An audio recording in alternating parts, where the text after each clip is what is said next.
Live on YouTube, it's the Chromaniacs Postmatch show as San Diego limps into the World Cup break.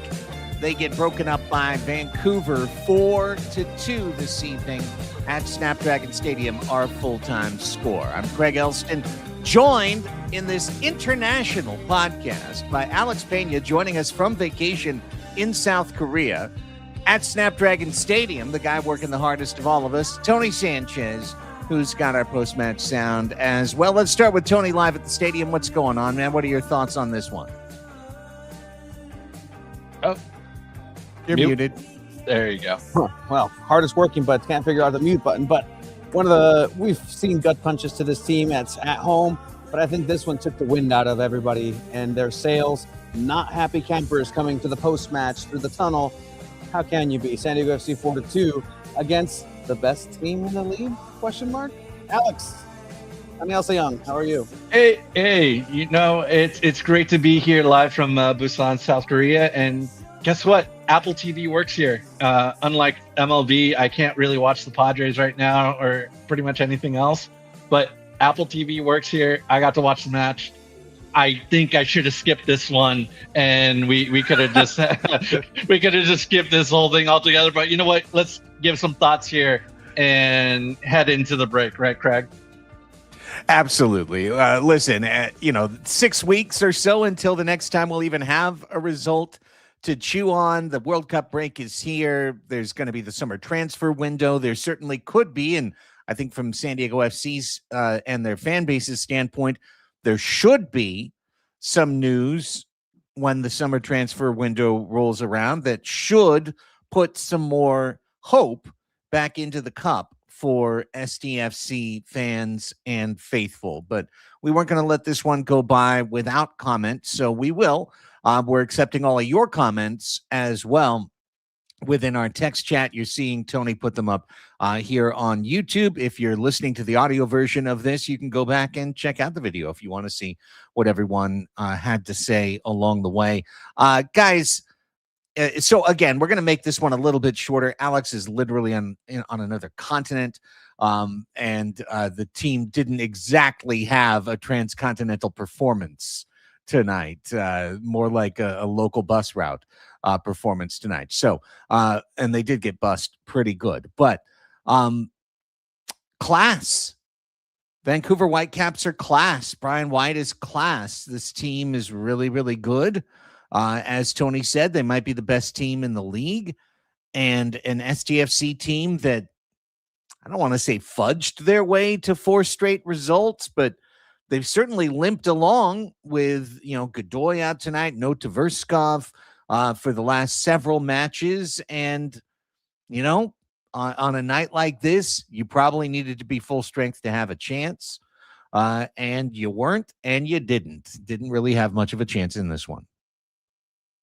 No, I think the first half analysis was Brian White is really good, and he took care of he did another brace at the half, just like last time. The very last time we saw Vancouver Whitecaps in the conference final, he did the exact same thing, and it just he's good.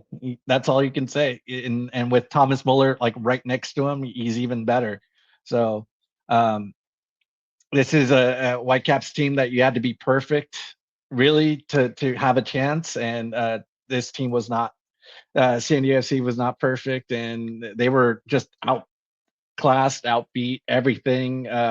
21 shots to 11, 12 shots on target to 3. It just wasn't a good day to be a San Diego FC player. And you saw another red card. Again, it was like the icing on, the cherry on top of this whole half season, right? Another red card for this team. So, man, it's a good time to have a break when you really need it. Yeah, I mean, this was just the sizzle reel of the first half of San Diego FC, just 90-minute version. Yes, you play a really good team in Vancouver, but it seemed and it felt like it was the same thing last year. Like this, at this point, Vancouver had you in a stranglehold going into the first half in that Western Conference Finals. You come back and you're able to build something out of it. But again, at that point, the team Vancouver had put their foot off the throttle and really just kind of try to score golazos. There were situations where in the second half they could have definitely scored had there been an extra touch or there, but they just kind of were done with everything. And then on the other side too, we've seen the best of this team in this current iteration, but I think we've seen some of the worst. And specifically looking at Pedro Soma, how he just did not have a good game tonight. Yeah, some tough performances all the way around. But one thing that did happen tonight, CJ Dos Santos made a return on his way to the World Cup into net. What were your guys' thoughts on what you saw in net? Was there really anything to be said in terms of that performance, given what happened in front of him? I kind of wonder, and Tony, I wonder if you can help us out here. It kind of seemed like Mikey Varas giving him this start just to see, if everything's good to go before the World Cup, and they gave him, he got to start just to see how everything's working. And I don't think he did anything that badly. It was just a poor back line. I thought it was a terrible performance by Chris McVeigh. He just kept getting beat and he looked average. I mean, I don't know if it was him or Oswald Sue in disguise, but it just looked pretty bad to me. Yeah. Watching him play center back, but it was good seeing CJ out there after another head injury, and it seems like he's good to go for the World Cup. Yeah, I mean, I have to kind of agree on that and just kind of give him a tune-up before the World Cup with real-time minutes. It's a kind of left to be seen how he's going to actually be involved in the World Cup. Is he going to be a starter? I think I mentioned that their other goalkeepers for Cape Verde are like in the Belgian third division. So, we'll see if he's not starting, that kind of gives you a degree of the world's view on MLS perhaps. But look, Duran in there, CJ in there. I think this result is the same. There wasn't anything that stood out necessarily from CJ Dos Santos in his performance tonight. So it's kind of hard to kind of compare, what's been happening throughout. But I do have to agree with that. McVeigh is just not having a good first season. I think that pressure and the expectation is kind of catching up to him, because last year there wasn't an expectation for anybody. No one on this team had an expectation of grandeur. Now there's expectations coming in. Now you have a contract coming in that you have to fulfill. And, situationally, you're not also set up for success by the rest of the team, the performances, by every excuse that we've heard. But it's one of these things where I've seen better from him. And I think everybody has, and everybody's kind of comparing those two performances along with Manu Dua, who kind of has a similar kind of gear that he's been in as well. But you can clearly see when you put McVeigh last year and McVeigh this year, there's stark differences. As Shiva mentioned on Monday, he's kind of playing McMid. Ouch. McMid. Wow. That's tough. If he hadn't played, he could be a McDNP, but he did play. So, there was a moment where it felt like SDFC was going to try and find their way back into the match. Luca Bombino, who sat in the first half, was subbed in for Sargent to start the second half. David Vasquez got a very nice goal to turn 2-0 into 2-1. And you started to think, okay, momentum is starting to get behind San Diego. The crowd is going wild. The supporters are rocking. Maybe the Whitecaps will kind of get rocked to sleep a little bit here. A match that isn't the world to them. I thought that two things happened in a span of 5 minutes that put everything to bed. The first was the third goal, the Caicedo goal, which was lovely interior passing and SDFC basically getting carved to bits. And then 5 minutes later, Luca Bombino takes a second yellow, which becomes a red. I thought personally the yellow was pretty damn weak, especially for a second yellow in a game. But I think you could probably make a technical argument that it was a properly adjudicated card. And honestly, you're down 3-1, and then you see another red card in this first half that'll be remembered for red cards. And I kind of felt at that point like everybody was of the same mind you set, which was, this tent does fold up neatly and go into a package, and maybe that's what we should do. It reminded me when it happened was I remember what Tony said last year about the Whitecaps was it could be anything, a little feather in the wind. It's going to be penal para America, and it just felt like, oh yeah, this is every call is going to be favored for Whitecaps, and that I thought the first yellow wasn't necessary, and then the second one was like, oh come on, like you got to let these guys play a little bit, but this is a physical team. I think it was kind of getting like a little back and forth between the two sides, and it's frustrating just to see the red card just come out, and it's like, oh well, here we go, and then after that you have to make moves. Like Mikey Varas had to make moves to bring Pilcher in and shore up the back line a little bit, and move guys around, and here we go again. You kind of knew like that this was going to be it. Yeah, like it was either going to be 3-1 or 3-2, but that was going to be the game for Vancouver. But yeah, it just seems like calls are favored for Vancouver for some, I don't know, from some reason, but it happens, right, Tony? Yeah, and it does. And actually, you're going to be really happy with what Mikey says post-match, because he actually mentions that. And just a little more context because I asked him what he thought about this first season in general, just kind of how does he qualify it, and what does he see in the area of work going into this break. Just really quickly, any thoughts on Mano Dua not being allowed to go to Ghana? Any feelings at all by anybody? Because there's a lot of people who do have kind of that sentiment. And at the end of the day, in hindsight, like, was he really necessary for this game? Like, sure, but he was. But you kind of look at the result and could have given the kid the first cap for Ghana. I don't know. In my opinion, go ahead, Alex. I'll give you mine after. No, well, I don't know too much about, like, is this going to cost him like a spot on the Ghana team, or like for not going, or that's the thing that I don't understand. If is this match, is the Mexico match necessary, like to kind of like not be on the team, or what? What's the situation there? I believe that this was simply a friendly, and that Dua was getting called up as a depth piece, and that he has almost no chance of being on the World Cup roster. So I think this is a classic tempest in a teacup online kerfuffle, because the reality of the situation is that SDFC was completely within their rights to have Mano Dua there. There's still a game to be played. There's still 3 points up for grabs. Vancouver got all 3 of those points.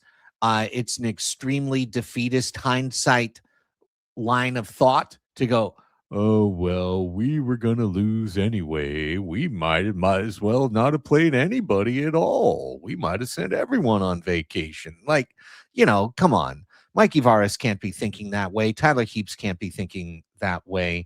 And it's emotional, in my opinion, to be like, oh, they lost, therefore, how dare you, SDFC? Dua should have been there. Blah, blah, blah, blah, blah, blah, blah. Like, Dua FC, sure. SDFC, no. So I have no problem with how the club handled it, and I bet Manu might, kick something in his locker. He's the one person who could have the right to feel that way, but I don't think anyone else should be feeling a way about this. And actually, Chiba just came in because they finished. They spoke to Honors Dreyer and Manu Dua, and Manu said that it was a very difficult decision that the club made, and he was told that this is kind of the best thing for his development personally, but it did seem like he was a little upset about that move. But again, the player's the one that's allowed to definitely feel in that way, and whether or not he was never going to make the World Cup. Like that's another thing. He was never going to make the World Cup. But I completely understand that sentiment. But at the end of the day, everybody gets the break. Everybody is on break. Everybody gets this reset, especially this stadium in 24 hours as San Diego will be playing here. Yeah. Wave playing in, less than that, 18 hours from as we discuss this. They'll be rolling and trying to end their first half of the season on a high note. Honestly, not going to keep adjudicating the whole Manadua thing because everybody can say whatever they want. You can say in an online chat that he would have definitely gotten called up or definitely not gotten called up, but it's all water under the bridge.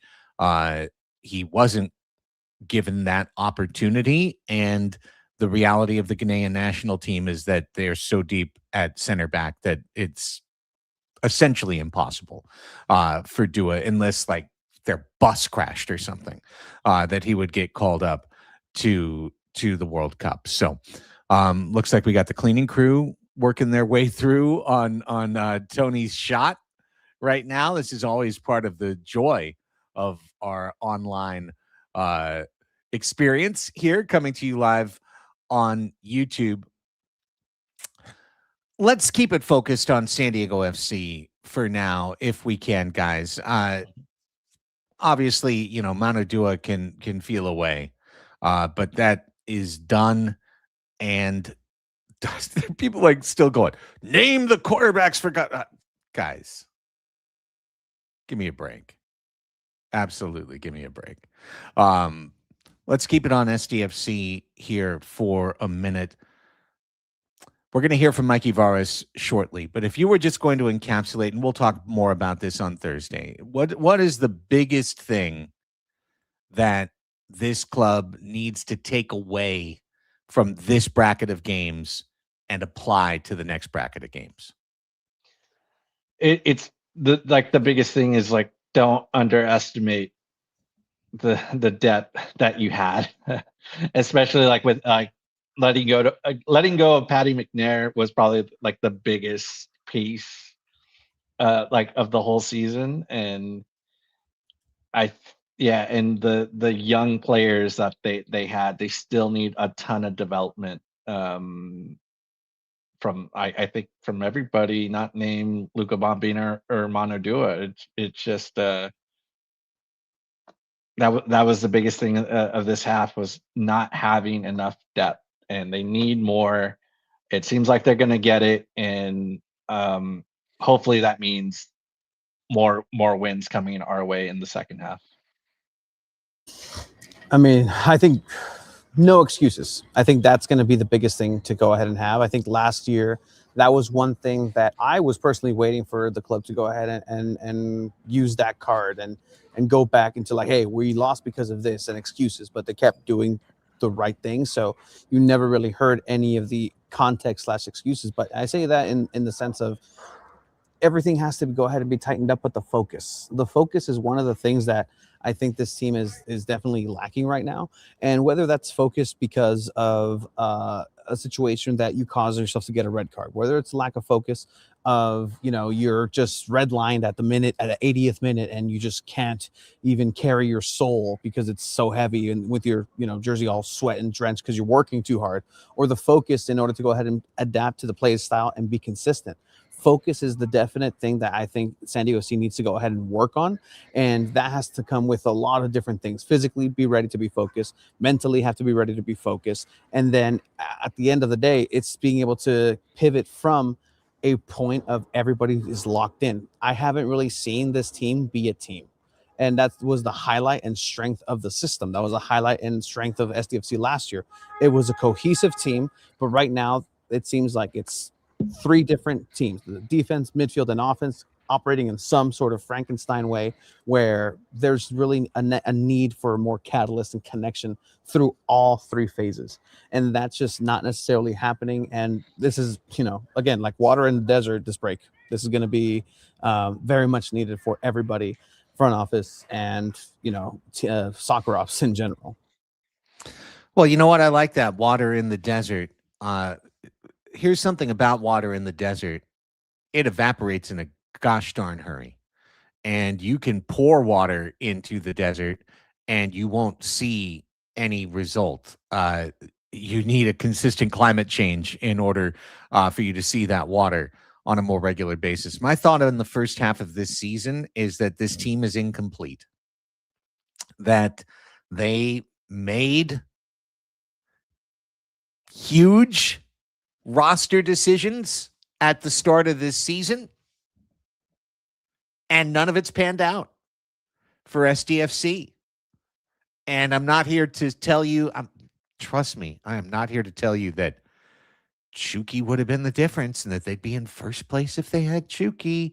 Booty, booty, boop, boop, boop, boop, boop. Chucky decided to not play soccer. Chucky in a World Cup year decided that he would rather sit at home and take a paycheck and end his international career. He'll never play World Cup again. He'll never get an opportunity again in his career. So he decided to end his international career in order to take the cash and to troll the team occasionally on social media. So I don't have any residual respect for Chucky Lozano. Chucky Lozano has played a PR game with this team, with his smiling posts, and a lot of folks have fallen for it, quite frankly, fallen for it. Because I will never forget him coming out of the end of first year press conference, coming out of a meeting where he was literally told, you're not going to be a part of the team anymore. And walked out in front of the cameras and walked out in front of Tony and walked out in front of the TV cameras and said, I'm so happy here. I absolutely love it. Everything's great. Can't wait for next year. I'm on board. I'm all in. He had literally been told 15 minutes before that, you will not be a part of this team next year. So all of that is way in the past. People who want to put Chucky up as their talisman, it would all be better if Chucky was here. You're wrong. It would not all be better if Chucky was here. But I'm not saying you're wrong about criticizing the team. I'm not. Because they never replaced him. They never replaced him. They asked a 35-year-old forward to run all the time at left wing. He got hurt. They asked Morgan, who's been hurt 2 out of 3 seasons, to come in and be an effective player up front. He has been anything but effective. He has been anything but effective. The youth in the back line for San Diego FC has been victimized. In fact, exposed. Multiple times this first half of the year, they were exposed. And letting players go, letting veteran players go from the back line, whether you thought that a Negri or a McNair were great players for this team or average players for this team, the fact is they thought that youth would be able to step in and play better than those guys. And that has not been the case. As point of fact, the youth has come in and not played as well. And this team defensively has been nowhere close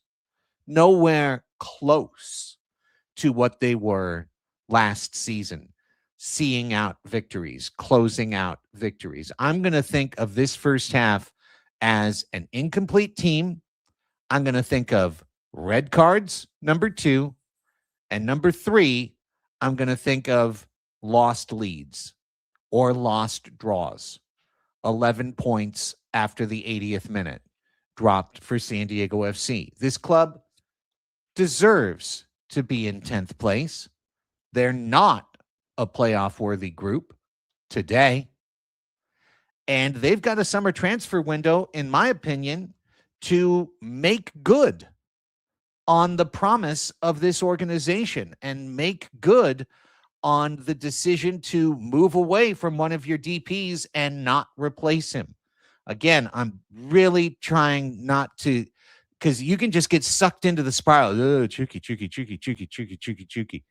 and just keep saying his name over and over again. He's not coming back. So there's no point to it. But they didn't replace him. They sent him out and they didn't replace him. And they thought they would be better without him. And as point of fact, what has been the biggest problem is not the scoring. for SDFC. This club has scored at a very similar pace to last season. Ingvartsen has taken all of the goal scoring that Lozano would have provided to this team and more, and given it to him with a dynamite performance at center forward. Dynamite. The defense has been the issue for this team. The lack of defensive depth has been the issue for this team, and glaring errors that have led to goals have been the issue for this team. So I respect everyone's passion. I respect everyone's emotion. The folks who take shots at us on the post-game show because we don't say the exact words that you would say yourself, you can always start your own show. But thank you for listening to ours. But that I don't think that was in any way a polishing of the turd of the first half of the year. I think this is, Tony, an incomplete team that made roster decisions they've regretted, but it's not the offense that's been the problem. It's been the defense that's been the problem for this team. And something that I'll add too is that this team is slow. They're a slow team. And because of that, you have a lot of players that are, with a veteran presence that aren't necessarily the quickest. Yes, this style of play, as we've been told, is supposed to be fast and furious and very technical. But in order to do that, you need to be technical. You need to be clean with your short passing and shapes. But then you also have to go ahead and have some speed to it. And this team just doesn't have the speed. One side, because you do have a 35-year-old Pellegrino, who, again, isn't a speedster by any means. And then on the defensive line and all these young kids is, they need to go ahead and be sharpened to go ahead and put into that space to go ahead and gain that speed. And that's how, at the end of the day, this team chose to go with the youth. This team chose to go with experience, but this team is just slow. And the only speed that you essentially have really is Alex Mighton, but Alex Mighton just likes to run into legs when he has the ball. So, that's something that definitely needs to be addressed, and Mikey Varas will address it as far as what his targets are here in the post-match press conference. Yeah, should we get into it? Let's hear it. One last thing before we get into it. Like something that you mentioned, Craig. Another thing that I'm going to remember about this first half is, when conceding the first goal, they haven't won a game at all this season. And also they're 0-2-5 this season. And also coming back from position when you lose points. I do want to see them come back, and they almost did that last week. And it's like, where's that fighting spirit when you're down a goal or two goals? And this time, I was that's all I wanted to see was, like, can you come back and level the score? Get something out of it. And they haven't been doing that this entire half season. So another thing to kind of look into for the second half of the season. All right, let's get into what was said downstairs from head coach Mikey Varas. We'll hear from him, and we'll offer our reactions on the other side. Mikey Varas, we can start with questions in English here in the front row. Tony? Thank you for your time, Mikey. How would you go ahead and describe tonight's match and the positives and negative aspects in terms of what the team faced today against Vancouver? Yeah, I think we all feel that we play against the best team in the league. This is the standard right now. They're flying. Metrics show it. The eye test shows it. The standings show it. And then you see them play, and you can see that they're very good. So ultimately, I think we start the game pretty stable, and we show that we can hang with them. But losing too many duels, too many individual actions that they don't miss, we miss. And this is the difference when you play against really high-quality teams. It doesn't take a lot for that to change, right? And then I think ultimately we come out of the second half a little bit sharper, and we. Unfortunately, in the moment where we have a lot of momentum, we then concede against that momentum, which is always making it a much harder situation. And then, the referee makes 2 yellow cards in 25 minutes on a player who had 2 fouls. And I think the league has to take a serious look at what's happening with our team and across the league, because you have multiple teams on 5 red cards, 15 games through a season. And we played 230 or 240 minutes with a player down. In a lot of situations that don't look clear and obvious that you should be playing a man down. And we need to do something about that, because here we're trying to build football in this country. We want to play football. And to play football, of course, we need to make sure that there's player safety involved. So if there's clear red cards, like, we have to take care of that. But we also need to play as much 11v11 as possible. When you look around the world, this situation is not happening.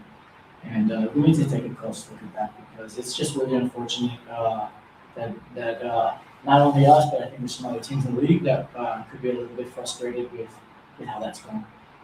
And then how would you qualify this first half of the season, and then what are the challenges that you hope to be addressed coming out of the break? Yeah, the first half of the season has seen us go through ups and downs. You know, we came into a short rest, into a short preseason. We knocked Pumas out of CONCACAF Champions Cup in our first season. We beat Toluca at home, who's a absolute juggernaut with red cards. We go there, we give it our all. So we make a good run. We also start the league very strong with 3 wins and not conceding.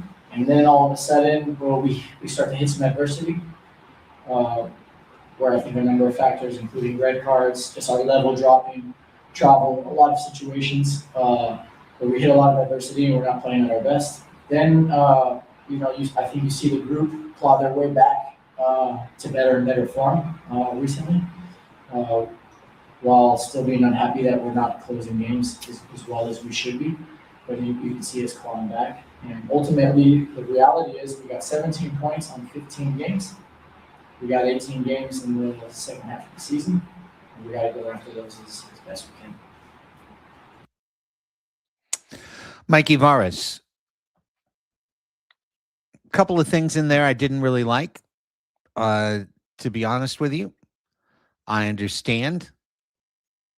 I don't think right now is where I want to hear that little essay on how MLS should improve their officiating. You gave up 4 goals. I think what you said at the beginning is just fine. You played the best team in the league. I think it's important for everyone to know that. That's the best team in the league out there. That's the top flight performance. We're not there. We're not at that level. This is the top level. You just saw the top level. So that's fine with me.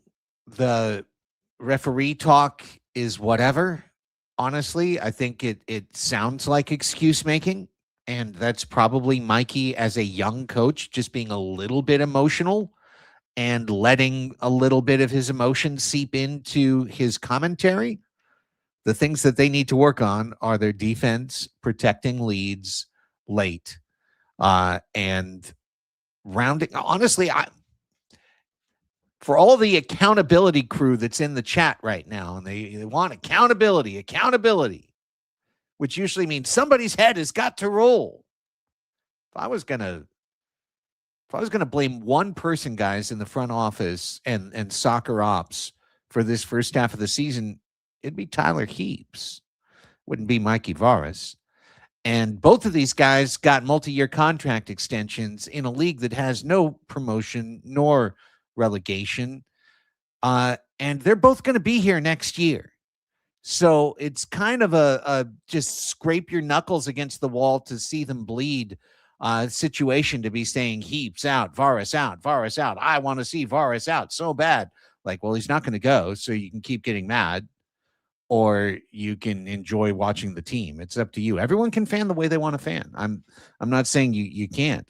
I'm telling you realistically, if they go short of going something like 17-1 in the second half, everyone's coming back next year, and everyone's coming back loaded for bear, ready to go next year. So it's not been the season they want, and guys, there's a lot of time to turn it around.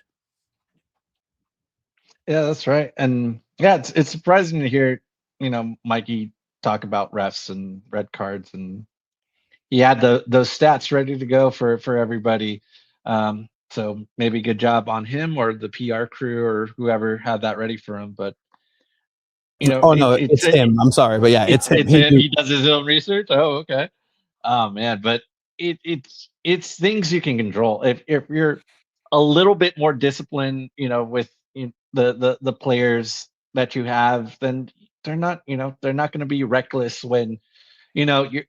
I remember you told Chris McVay to get aggressive, a few matches back, and he got aggressive, and he ended up with a second yellow. That's how these things happen. It's just bad timing, but it can't be improved. A lot of these things can be improved. You can improve on protecting set pieces. You can improve on the backline play. There's a lot of things that can improve in the second half, and I think the discipline can be one of them. And it can happen if you bring in players that are a little bit, long into a little bit young, older, and not so young, and have a little bit more experience. So these things everything can get better in the second half. Well, I don't know if this is going to make it better for anybody, but this is essentially the short list of to-dos on Mikey Varas' mind and probably Tyler Heap's going into this break.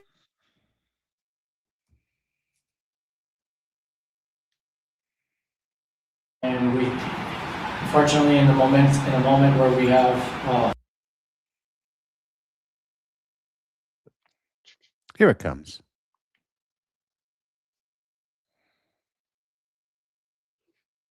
Soon. It's coming.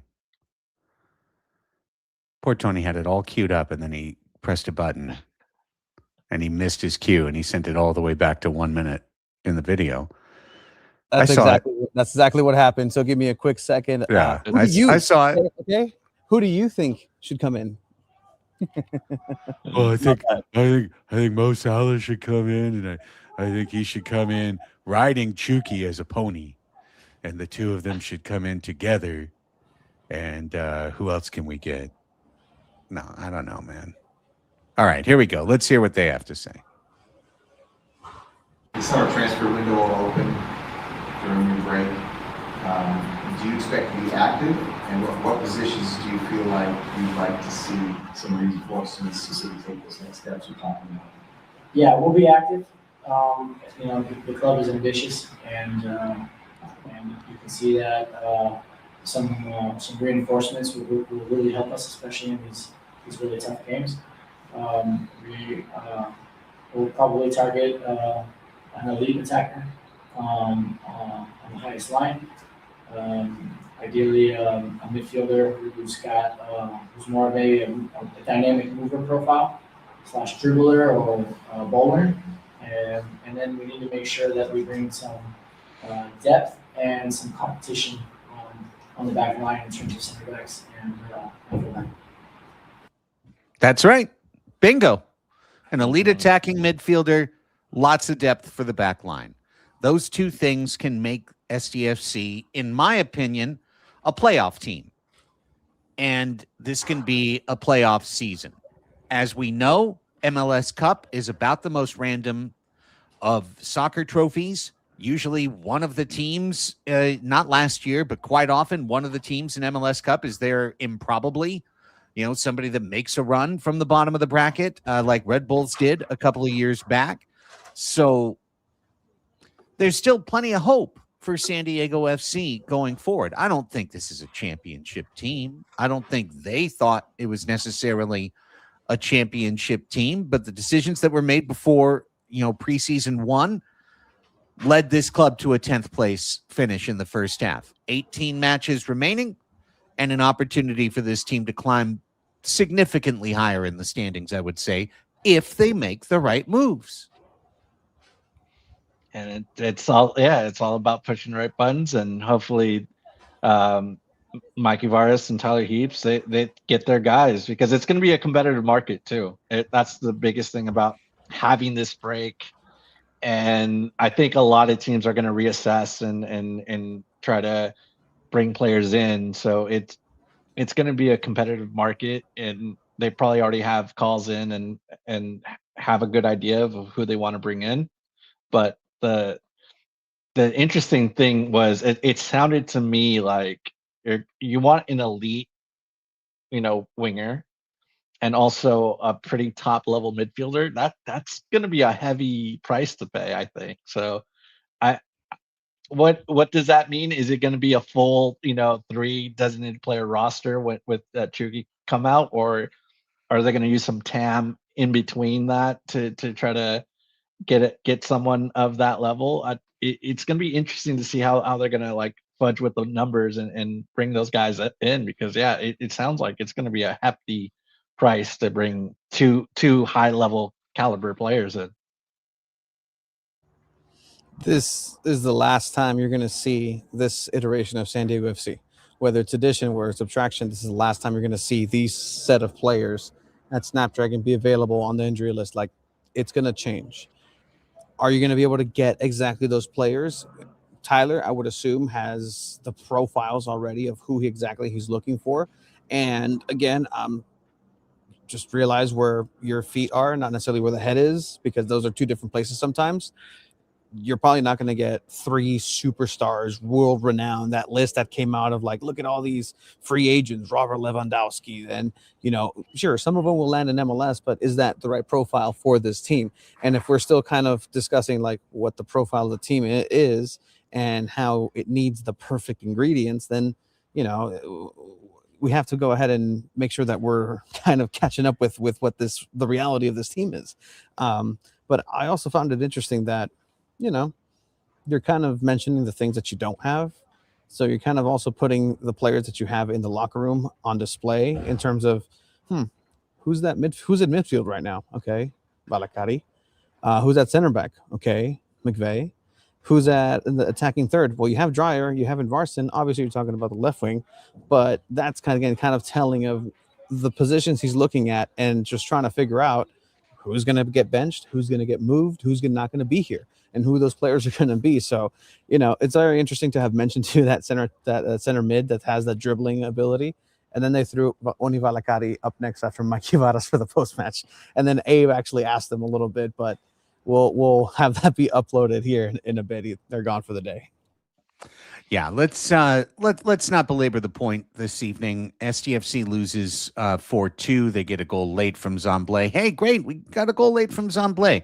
One of the things we learned in the first half of the season is that the promising youth of San Diego FC is still that. They've got promise, but they're extremely young, and you can't count on a Zamblé to be an impact player in MLS right now. You can't count on a Verhoeven to be an impact player in MLS right now.